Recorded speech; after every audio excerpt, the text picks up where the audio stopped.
성령님 우리와 함께 하십니다. 아멘. 성령님 우리와 함께 하시는 줄 믿습니다. 보혜사가 계시는 줄 믿습니다. 떠나지 않으시고 우리를 인도하시는데 우리가 가야 할 그 길을 걸어가게 하시고 가 다다라야 할 그곳에 가 다다르게 하실 보혜사 성령님이십니다.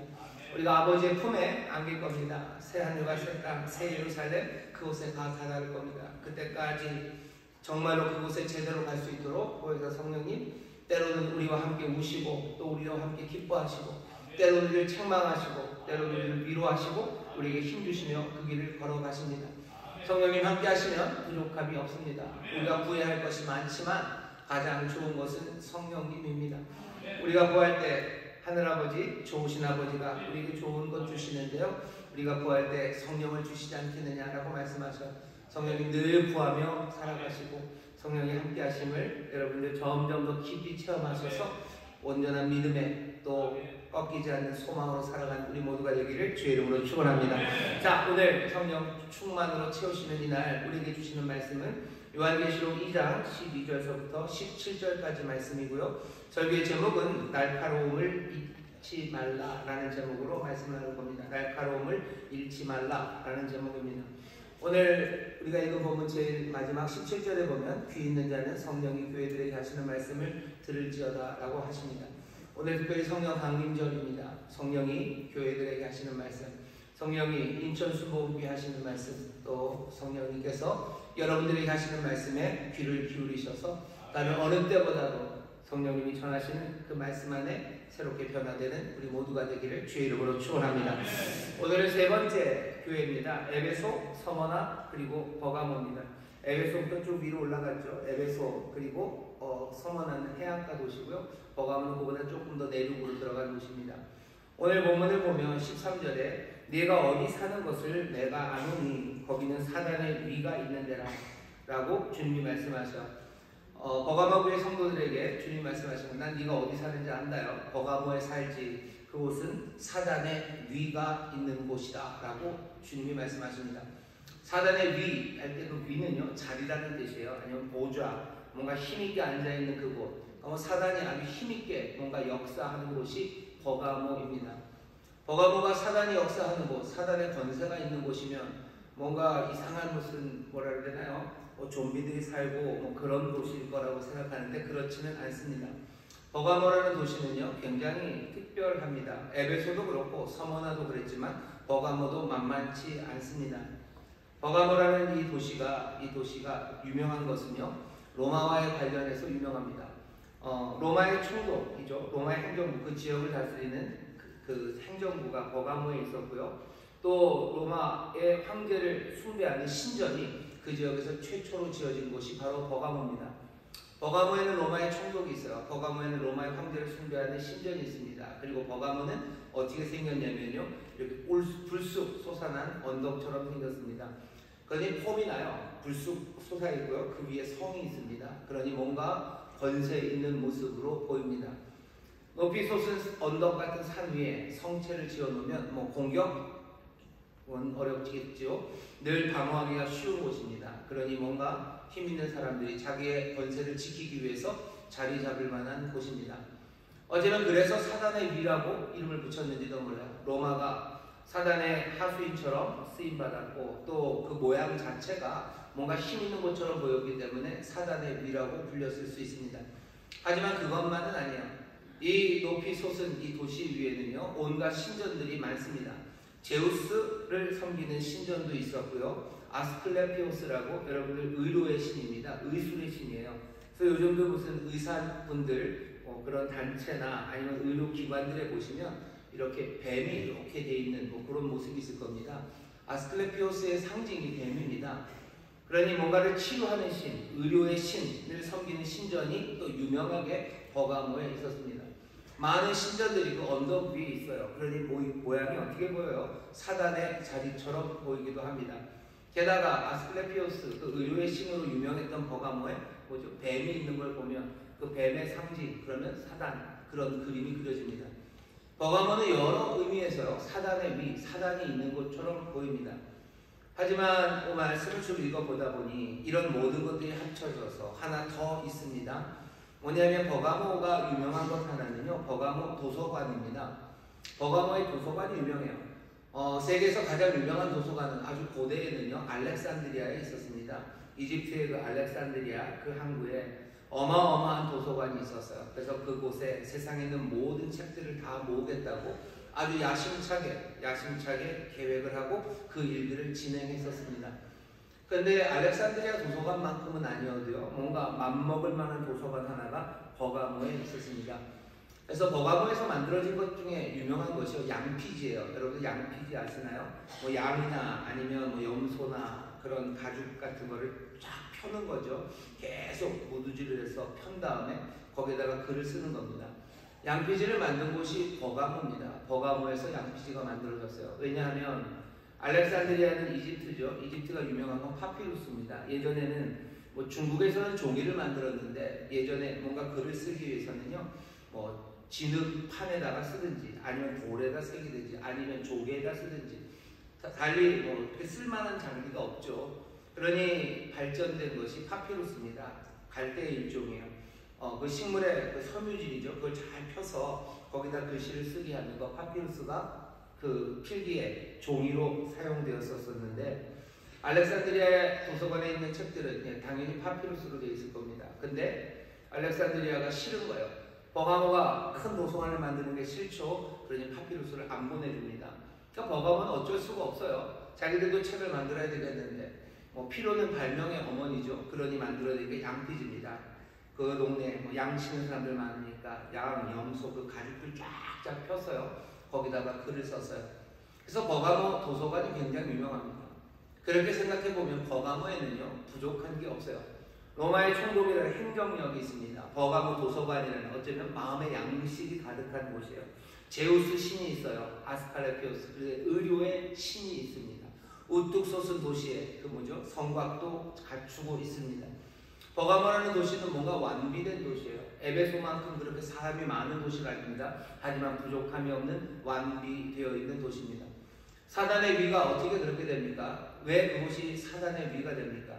아까 말씀드린 모든 것에 더해서 이 만족스러운 이 도시는요, 자기를 자랑하겠죠. 기만하고 그리고 어쩌면 왜곡하고 선전합니다.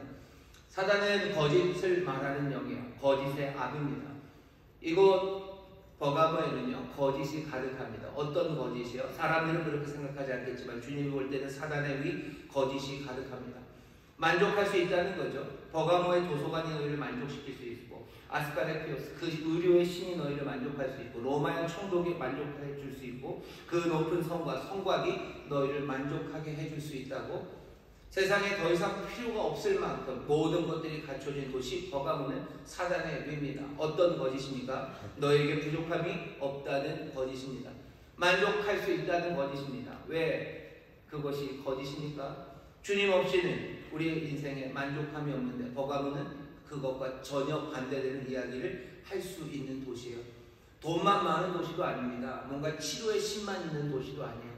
그렇다고 행정력만 있는 도시도 아니에요. 모든 것들을 갖추어서 우리가 만족을 줄 수 있다고 사실은 거짓을 말하는 그 도시가 버가모입니다. 그렇게 생각하면 버가모라는 도시는요, 우리가 지금 살고 있는 우리의 세상과 굉장히 비슷합니다. 우리가 살고 있는 세상도 만족을 준다고 하죠. 모든 거 다 갖추고 있죠. 뭐 없는 게 없죠. 경제적으로도 아니면 뭐 문화적으로도 아니면 여러 가지 군사적으로도 안전 모든 것들이 다 갖춰졌다고 세상에 다 있으니 이것들을 누리라고 말하는 것, 그것은 사단의 위가 있는 곳입니다. 어쩌면 광야 아무것도 없는 곳이 진실된 곳일지 모릅니다. 그곳은 우리에게 아무것도 없기 때문에 우리의 인생의 만족이 어디에 있는지 알 수 있습니다.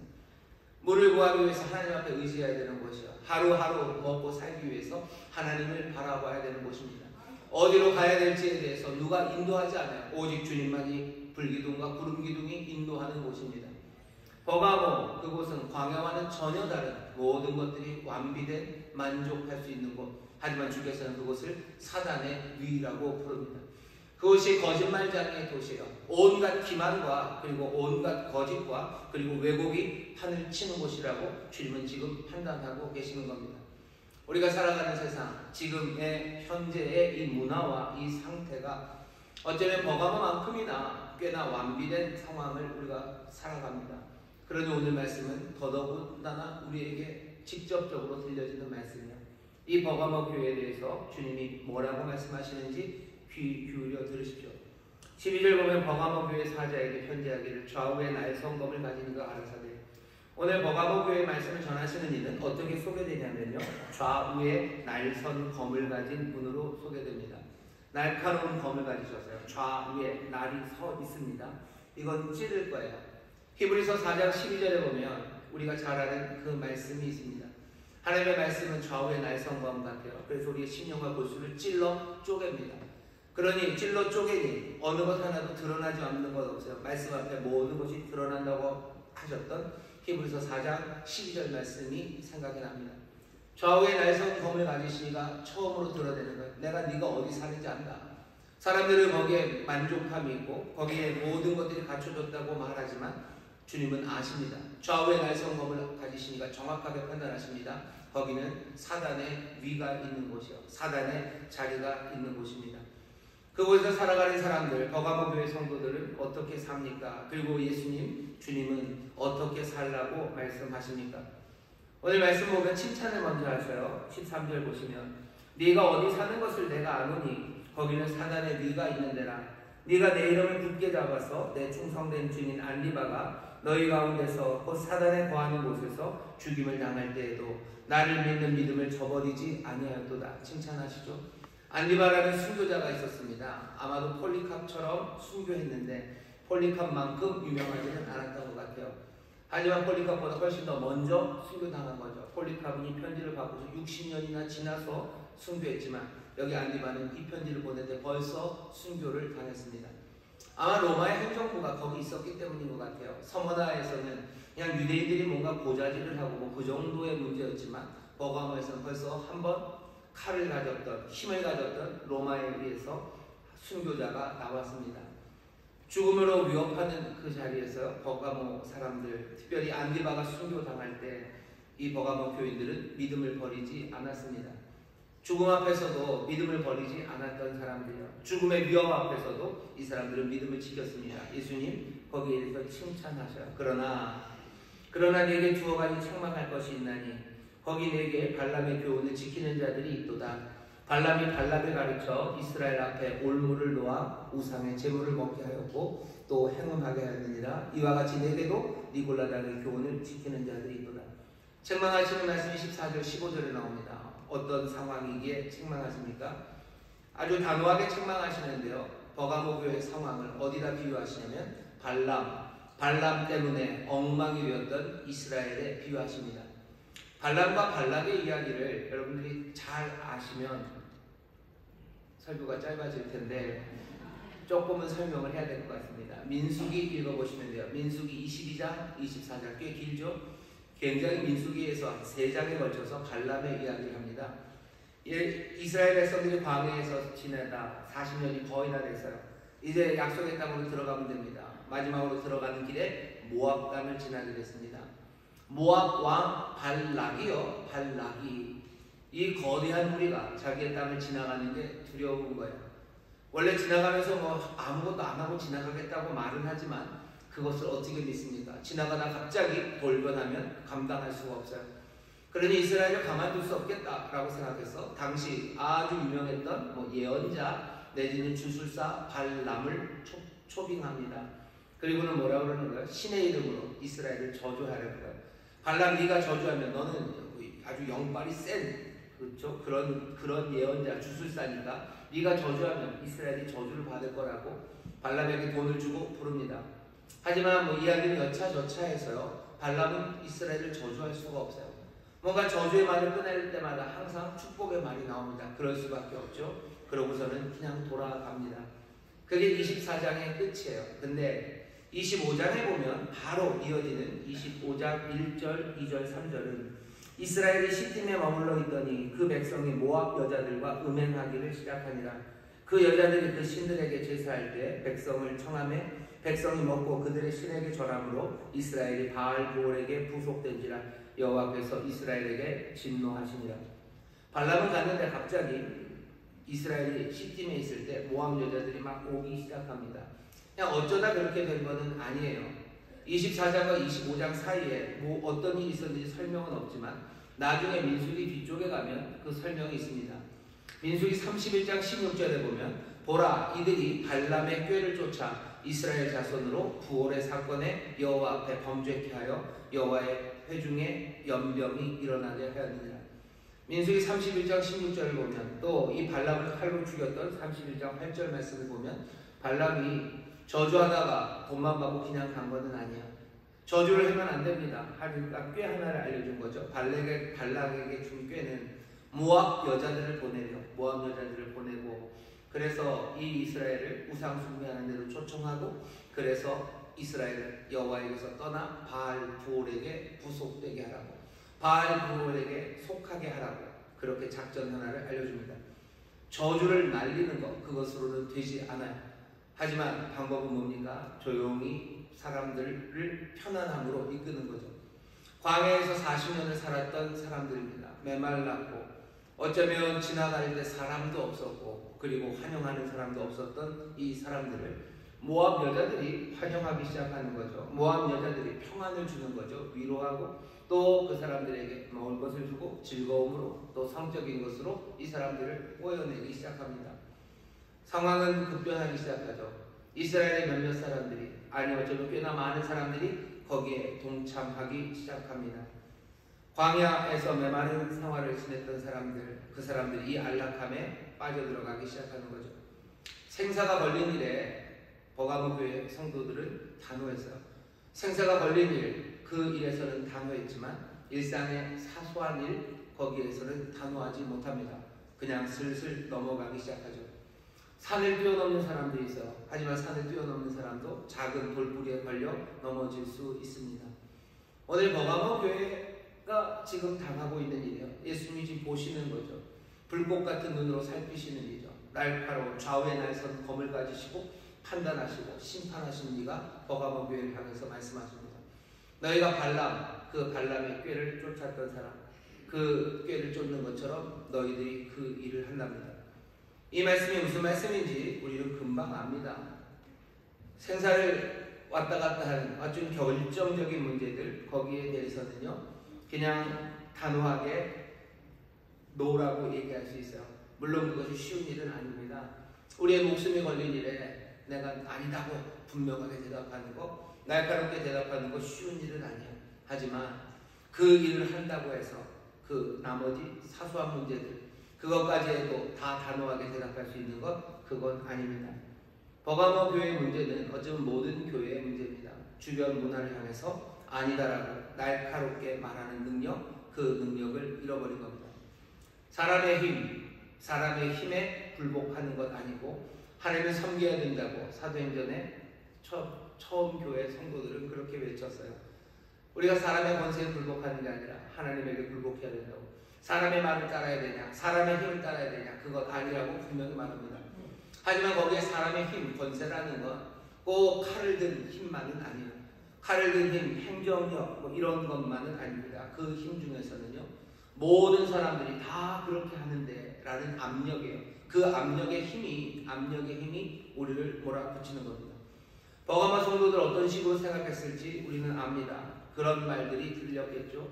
뭐 꼭 그렇게 튈 필요가 있냐고. 우리도 이 사회 이론으로서 그냥 그렇게 흐름에 따라 살아가는 것 아니냐고. 다른 사람들 다 그렇게 사는데 너는 왜 그러냐고. 그렇게 해서 손해볼 필요 없다고. 남들도 다 그러고 온 사회가 다 그러고 버가모가 다 그렇게 만족하며 살아가는데 우리만 그렇게 살 필요가 있냐는 거죠. 여기는 만족할 것이 다 있는 곳이에요. 여기 누릴 수 있는 것 있어요. 그냥 그거 설렁설렁 누리는데 무슨 문제가 있냐고. 아마 버가모에 있는 몇몇 성도들은 그렇게 말하고 그렇게 따라 삽니다. 주님께서는 단호하셔. 아니라고 말씀하시는 거죠. 그렇게 되는 것 아니다. 뭐라고 얘기하셔요? 칼을 드신 분이십니다. 16절 보시면 그러므로 회개하라. 그러하지 아니하면 내가 네게 속히 임하여 내 입에 검으로 그들과 싸우리라. 하나님의 백성들과 싸우신대요. 칼을 들고 싸우신대요. 칼은 판단하는 칼입니다. 칼은 심판하는 칼입니다. 주께서 칼을 들고 싸우시겠대요. 무시무시한 말씀을 지금 우리에게 전해주시는 겁니다. 회개하지 않으면 안 된답니다. 회개는 그럼 어떻게 되는 거겠습니까? 분명하죠. 날카롭게 말하기 시작해야 되는 것, 그것이 회개입니다. 우리가 극복하고 이겨야 되는 것, 날카롭게 말하지 못했던 것, 그것을 이제는 날카롭게 말하기 시작하는 겁니다. 노라고 말하지 못했던 것들, 거기에 대해서 노라고 말하기 시작하는 겁니다. 이기는 자, 주님이 그렇게 얘기하셨어요. 주님은 이기시는 분이죠. 요한복음 16장 33절에 보면 세상에서는 너희가 환난을 당하나 담대하라, 내가 세상을 이겼노라. 여기 환난과 어려움이 꼭 죽음의 위험만은 아닙니다. 왜요? 예수님도 환난 당하셨고요. 거기서 이기셨는데 예수님이 당하신 환난이 꼭 죽음의 위험만은 아니에요. 여러분들이 아시는 것처럼 예수님 시험 당하십니다. 어디서요? 광야에서입니다. 발람 때문에 이스라엘 백성들이 무너졌던 곳도 광야죠. 예수님 광야에서 시험 받으셔요. 그 시험이, 그 환난, 그 어려움이 사탄이 와서 너 내가 죽인다고 위협하는 건 아니었습니다. 여러분들 다 기억하시죠? 돌을 떡으로 만들라는 거야. 높은 성벽에서 뛰어내려서 사람들에게 칭송받으라는 거예요. 너 나에게 한번 딱 절해서 세상 모든 것들을 가지라는 겁니다. 이 모든 것들은 다 뭐예요? 죽음의 위협이 아닙니다. 뭐 큰 산을 넘으라는 건 아니에요. 그냥 아주 간단한 거 하라는 거죠. 떡 먹고 살아야 되는 건 아니냐. 남들 다 그렇게 먹고 사는 거고 또 남들도 먹여주고 얼마나 좋냐는 거죠. 사람들은 다 칭찬받기를 좋아하고 그러면 세상이 얼마나 좋아지겠는가. 높은 데서 뛰어내리고 또 너 나한테 절 딱 한 번만 하면 돼요. 매일 절하라고도 하지 않아요. 그냥 절 한 번, 아우리스트입니다. 그냥 한 번 하는 일이에요. 너 절 한 번 하면 내가 이 모든 세상을 다 주겠다고 얘기하셔요. 그 말에 예수님 어떻게 하십니까? 그 시험을 예수님 이기시죠. 죽이겠다는 위협, 죽음의 위협만을 이기신 게 아니라 그냥 떡을 만들라는 위협, 아니면 사람들에게서 칭찬받고 사람들에게 환영받으라는 유혹, 그리고 또 뭐죠? 세상의 모든 것들을 아주 간단하게 얻을 수 있어요. 절 한번 하면 세상 모든 걸 가질 수 있어요. 버가모 성도들 제우스 신전에 가서 그냥 같이 절하면 될 수 있어요. 같이 절하면, 한 번 절하면 모든 것들이 편해져요. 사람들과 더 친하게 지낼 수 있어요. 사람들과 더 뭐죠? 즐겁게 지낼 수 있어요. 사람들이 하는 그 잔치에 참여할 수 있습니다. 잔치에 참여하고 즐겁고 친밀하고 더 이상 외롭지 않습니다. 그럴 만한 곳이 버가모요. 모든 것이 있죠. 모든 것이 완비된, 어쩌면 사단의 위, 권력, 못 하나 부족함 없는 곳에서 이 모든 것들을 주겠다고 하는 그 버가모, 그 산 위에서 사람들은 예수님이 이겼던 그 자리에서 이 사람들이 절을 하기 시작하는 거예요. 한 번 절하죠. 그리고 두 번 절하죠. 그러면 세상과 친구하기 시작합니다. 세상이랑 친구하면 좋아요. 먹을 것도 많고 사람들도 많고 즐겁고 흥겹습니다. 버가모에 있는 성도들은 그렇게 살았어요. 죽음의 위협, 그것은 어떻게 지켰는지 모르지만 사소한 일상으로의 초대, 그 초대에 사람들은 점점점 넘어가기 시작하는 겁니다. 회개하라고 말씀하셔. 돌아서라고 얘기하시죠. 돌아서는 일은 뭐겠습니까? 어디로 도망가는 건 아닐 거예요. 주님이 그러시죠. 난 네가 어디 사는지 안다. 너 버가모에 살지. 아마 버가모에 살 거다. 거기서 그 세상 가운데서 어떻게 살라는 거예요? 너 이제는 노라고 말하고 살라고 하시는 겁니다. 날카롭게 말해야 돼요. 일상에서 거룩하게 정말로 하나님이 바라시는 바대로 사람들과 상거래할 때, 사람들과 만날 때, 또 사람들과 어울리는 그 모든 자리에서 아니라고 말할 수 있어야 됩니다. 그런데 우리가 알아요. 아니라고 말하면 어떻게 됩니까? 갑자기 우리의 삶이 버가모가 아니라 광야가 될 겁니다. 메말라지기 시작하겠죠. 삭막해지기 시작하겠죠. 그게 우리가 생각하는 바예요. 아니 그게 딱 버가모처럼 살게 되는 이유이기도 합니다. 내가 날카로워지면 잔치에 참여할 수 없어요. 내가 날카로워지면 즐거워질 수 없어요. 내가 날카로워지면 사람들이 나를 받아들이지 않을 거예요. 버가모는 부드러운 수용을 할 준비가 되어 있습니다. 얼마든지 그리스도인들도 오면 돼요. 제우스의 신전에서 너 예수 믿는 사람이냐 검사하지 않아요. 여기 도서관에서 아니면 사람들과 우상과 함께 있는 그곳에서 사람들이 모든 일들을 행할 때 다 받아들이죠. 허용하죠. 그리고 만족을 주겠다고 말합니다.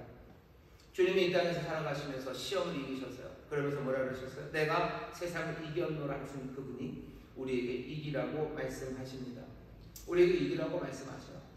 우리의 지금 살아가는 이 대한민국 이 문화 안에서 누군가 우리에게 와서 예수 믿으면 너 죽는다고 총칼을 들이대는 사람은 없습니다. 어쩌면 그러니 버가모의 상황이 우리의 상황과 더 맞닿아 있습니다. 서머나처럼 그 고난, 죽음의 고난, 그것이 우리 앞에 바로 보이지는 않아. 하지만 버가모는 우리와 얼마나 비슷한지 모릅니다. 이기는 자들에게 주께서 주신다고 하시는 말씀을 들어보시오. 뭘 주신답니까? 세상에 대해서 노라고 말하고 아주 날카롭게 말하는 그 사람들에게 주께서 주시는 복은 이렇습니다. 17절입니다. 귀 있는 자는 성령이 교회들에게 하시는 말씀을 들을지어다. 이기는 그에게는 내가 감추었던 만나를 주고 또 흰 돌을 줄 터인데 그 돌 위에 새 이름을 기록한 것이 있나니 받는 자밖에는 그 이름을 알 사람이 없느니라. 주님이 약속하신 건 물건으로 보면 두 가지입니다. 하나는 만나를 주신대요. 만나는 감추어졌던 거랍니다. 주님이 만나를 주신답니다. 만나하면 생각나는 게 또 광야죠. 계속해서 오늘 이야기는 광야를 생각나게 합니다. 발람의 이야기도 그래요. 만나도 그래요. 지금 광야입니다. 버가모는 광야가 아니야. 그런데 계속해서 광야를 좌우의 날성검을 가지시니까 말씀하십니다. 광야, 그곳을 떠올리게 하는 만나입니다. 초대교회는 자기들이 이스라엘처럼 광야를 지나가는 사람들이라고 생각했어요. 발람의 이야기의 배경도 광야입니다. 광야의 여정에서 하나님은 그 백성을 먹이시는데 만나로 먹이셨습니다. 예수님이 지금 같은 약속을 하시는 거예요. 내가 만나를 주겠다. 너희들 광야 같은 삶을 살아가는 그동안에 내가 만나를 주겠대요. 예수님이 이기는 사람들의 삶이 광야 같을 것에 대해서 아시는 거예요. 여기 날카롭게 말하기 시작하는 사람들의 삶이 광야 같을 것을 아시는 겁니다. 거기에는 어떤 세상의 잔치, 그 잔치 소리는 들리지 않을 거예요. 함께 오는 사람, 함께 어울리는 많은 사람들, 그런 사람들은 없을 겁니다. 왜? 광야이기 때문이에요. 날카롭게 말하는데 누가 친구가 되겠습니까? 내가 날카롭게 아니라고 그러는데 누가 나를 계속해서 환영하겠습니까? 우리가 예수의 말씀대로 살아가면 사람들이 우리를 계속해서 환영할 것 같습니까? 아니요, 그렇지 않습니다. 세상은 자기들이 굉장히 허용적이고요, 관용적이라고 얘기해요. 자기들은 다 참아낼 수 있고 얼마든지 그렇다고들 얘기를 합니다. 하지만 자기들과 보조를 맞추지 않는 사람들, 그 사람들에게는요 가혹하리만치 심하게 하는 것이 세상입니다. 베드로전서 4장 4절에 보면 베드로가 아주 지혜롭게 말합니다. 이러므로 너희가 저희와 함께 그런 극한 방탕에 다름질을 하지 아니하는 것을 저희가 이상히 여겨 비방하나. 세상은 우리가 자기들과 함께 다름질하지 않는 것, 그것을 이상하게 생각합니다. 그 사람들이 다름질하는 건 뭐예요? 극한 방탕이에요. 방탕이죠. 악한 거죠. 비도덕적인 거죠. 하지만 그 모든 것들은 다 방탕입니다. 삶을 허비하는 거예요. 삶을 허비하는 거죠. 방탕하는 거죠. 그냥 아무것도 아닌 것처럼 내버리는 거죠. 참된 기쁨을 잃어버리는 겁니다. 세상의 쾌락을 쫓아가면 참된 기쁨을 잃어버리고, 아니면 세상에 있는 허망한 것들을 쫓아가며 내 삶, 내 생명, 내가 누려야 될 그 복된 것들을 다 탕진해버리는 방탕의 길로 달려가고 있는 그 세상이, 우리가 그들과 함께 달려가지 않는데 세상은 몽땅 다 허용한다고 그러면서 아니에요. 우리를 이상히 여기고 우리를 비방합니다. 우리를 비방합니다. 주께서 우리가 만나를 주신대요. 밑에 있는 전제는 뭐예요? 광야 같은 삶이라는 거죠.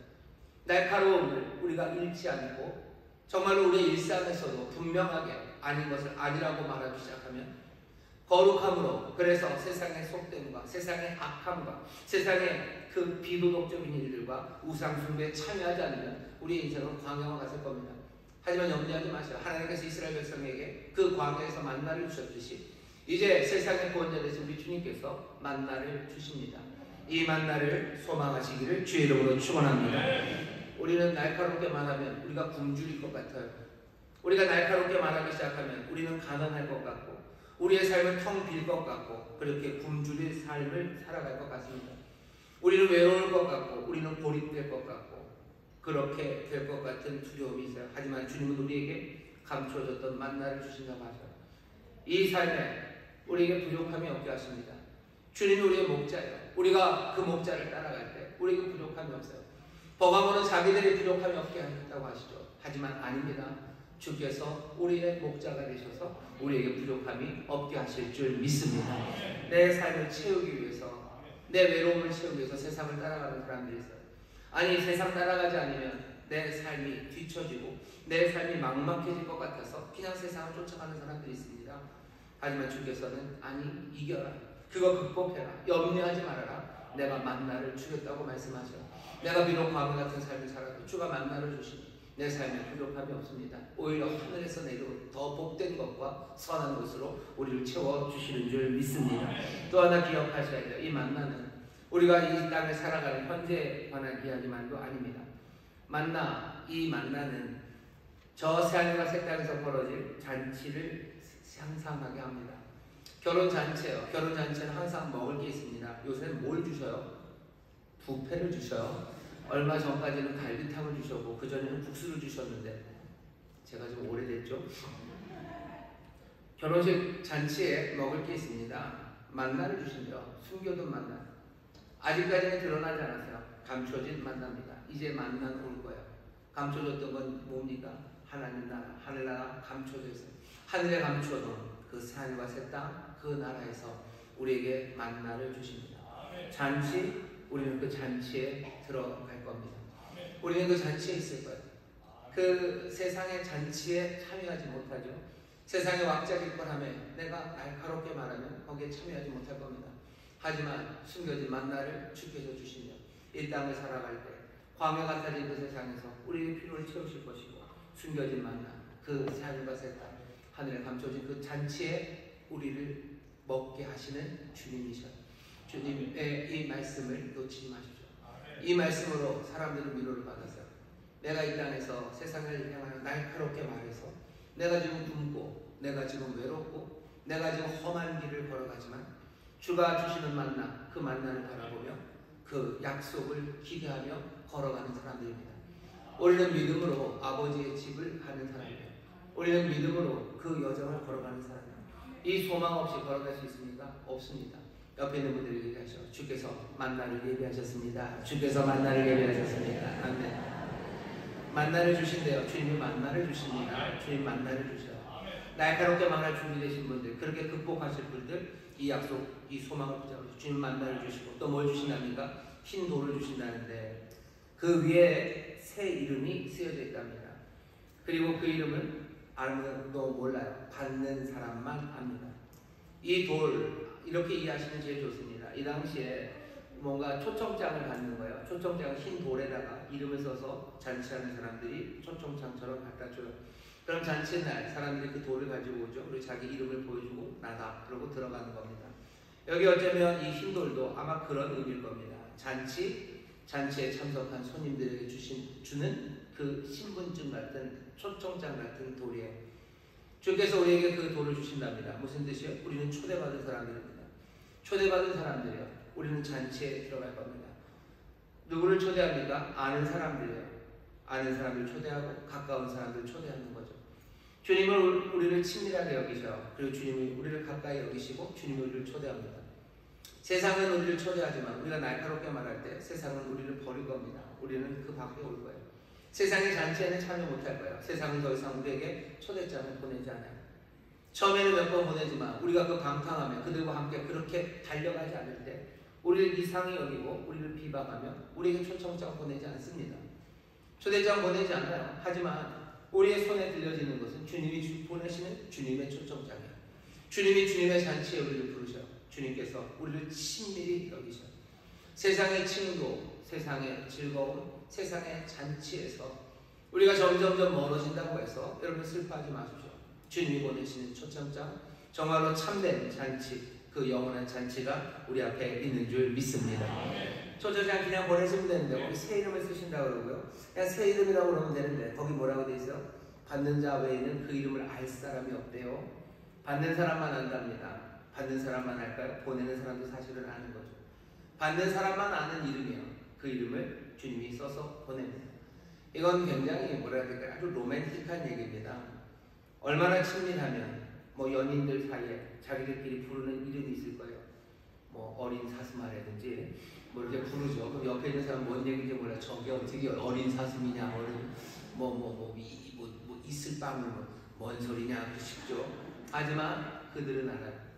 받는 사람만 아는 이름입니다. 이건 그냥 가슴이 설레게 하는 그런 말씀이에요.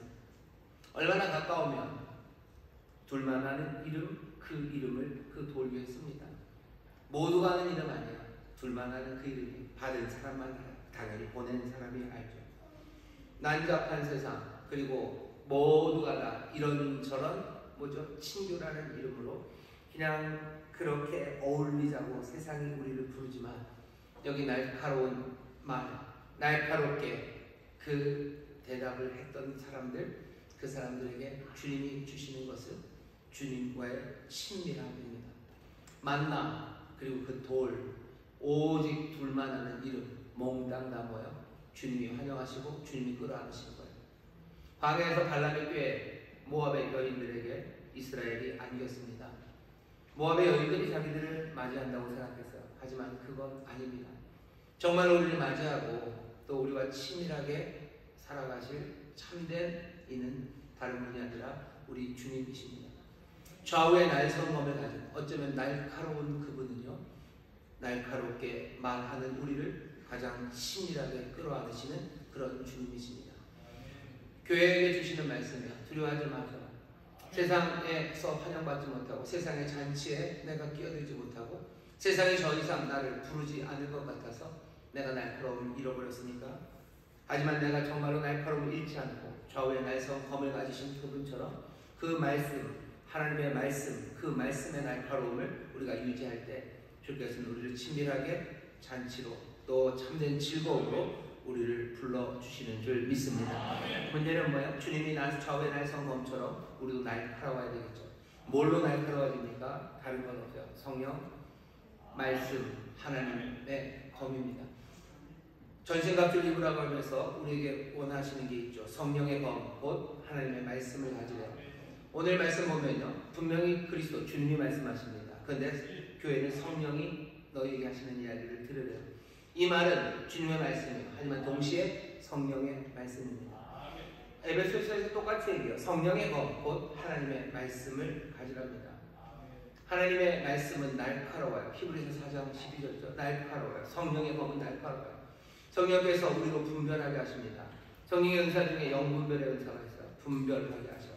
데살로니가전서 그 유명한 항상 기뻐하라, 쉬지 말고 기도하라, 범사에 감사하라. 그리고 19절은 뭐예요? 성령을 소멸치 말아라. 성령 소멸치 말아라. 20절 예언을 멸시치 말아라. 성령을 소멸하지 않아요. 성령님과 함께 예언합니다. 하나님의 말씀이요. 그 다음에 21절은 뭐죠? 범사의 모든 것들을 헤아려, 모든 것들을 헤아려 선한 것을 취하고 악한 것을 모든 모양이라도 버리라고 하셔. 성령으로 말미암아 헤아릴 수 있어요. 분별하다는 거예요. 그리고 어떻게 하셔? 선은 취합니다. 좋은 것 취하고 악은 모든 모양이라도 버립니다. 우리가 성령 강림절입니다. 성령님 우리를 도우실 거예요. 보혜사가 우리를 인도하실 거예요. 예수님 요한복음에서 성령님 보혜사가 하실 일을 우리에게 알려주실 때 그 중에 하나가 책망하시는 일입니다. 우리를 책망하신대요. 죄에 대하여 책망하신대요. 의에 대하여 책망하신대요. 심판에 대하여 책망하신답니다. 성령님 우리를 책망하시고 그 날카로움으로 우리가 정말로 버려야 할 것들, 따르지 않아야 할 것들을 분명하게 알려주시는 분입니다. 성령의 검, 그 말씀이 우리로 하여금 그것들을 분별하게 하시는 거예요. 성령님은 늘 위로만 하시는 분은 아닙니다. 성령님은 어렵고 힘든 사람들에게는 위로하셔요. 하지만 편하게 지내는 사람들은 괴롭게 하시는 영입니다. 성령님은 우리를 괴롭게 하실 거예요. 날카롭게 찌르며 괴롭게 하실 거예요. 세상에서 수용되고 세상 따라가는 삶에 만족하는 우리를 괴롭게 하시는 말씀이 오늘 교회 그리고 우리에게 들려오는 겁니다. 세상 편하게 사셨습니까? 세상과 어울리며 세상에 환영받으며 그렇게 사셨습니까? 주께서 뭐라고 얘기하셔? 회개하라. 그렇지 않으면 내가 그 칼을 들고 쫓아가시겠다. 칼을 들고 쫓아오시겠다고 말씀하십니다. 다시 한번 그 칼을 드신 이만큼이나 우리도 좌우의 날선검을 들고 날카롭게 살아가기 시작해야 합니다. 사람들이 예를 들면 그런 거죠. 주일 성수 그렇게 날카롭게 지킬 거 없대요. 남들도 다 뭐 그렇게 안 하는데 주일 성수 안 하면 지옥 갑니까? 그런 건 아닌 거예요. 그건 아닙니다. 하지만 주일 성수 안 하는 이유는 뭡니까? 남들도 안 하니까 나도 안 해요. 주일날 어디 딴 데 놀러 가는 이유는 뭐예요? 그렇게 하는 게 그냥 문화적인 압박이에요. 버가모에서는 그렇게 하는 거예요. 그죠? 버가모 사람들은 그렇게 하는 거예요. 내 안락을 위해서, 내 평안함을 위해서, 내 위로를 위해서 우리는 뭐 주말에, 주일날이라도 어디 가서 거기서 힐링하고 거기서 뭐 평안을 누리면 그것도 좋은 거라고들 얘기합니다. 날카로움을 점점 잃어버리는 거죠. 광야에서 주가 우리에게 주시는 안락, 주가 주시는 평강, 그것 말고 버가모가 마련한 그것에서도 누릴 수 있다고 그것으로 초청하고 불러오는 사람들, 그 사람들을 따라 그렇게 가기 시작하는 겁니다. 날카로움이 사라지죠. 주일 성수에 대한 날카로움도 사라져요. 하나님 앞에 헌신하는 것에 대한 날카로움도 사라져요. 내가 교회를 사랑하고 내가 교회를 위해서 땀 흘리는 그 모든 날카로움이 다 사라져요. 하나님 말씀을 내가 손에 들고 읽어야 되는 그 날카로움도 사라져요. 그냥 핸드폰에 있고 뭐에 있다고 하면서 날카로움이 사라지는 거죠. 남들도 다 그렇게 해요. 별 문제 없죠. 별 문제 없다고 생각하죠. 그런데 날카로움은 점점 더 사라져갑니다. 그 말씀을 향한 사랑도, 주를 향한 헌신도, 아니면 주 앞에 더 달려나가는 그 뜨거움도 몽땅 다 날카로움이 사라져가는 사람들. 주께서는 그 교회와 성도들 향해서 다시 한번 좌우에 나의 선 검을 드신 이가 말씀하십니다. 회개하라고. 그 날카로움 다시 회복하라고. 그러면 내가 그 만날 그 이름 적힌 그 돌을 내가 너희를 친밀히 아는 거고 내가 너에게 잔치를 주고 너의 삶의 모든 외로움에 정말로 주시는 풍족한 감사와 기쁨으로 채워주시겠다고 약속하십니다. 오늘 성령의 도우심 따라 분별하시고 날카롭게 사시기를 주의 이름으로 축원합니다. 주께서 잔치를 베푸시고 만족해 하실 줄 믿습니다. 기도하겠습니다. 하나님 감사합니다.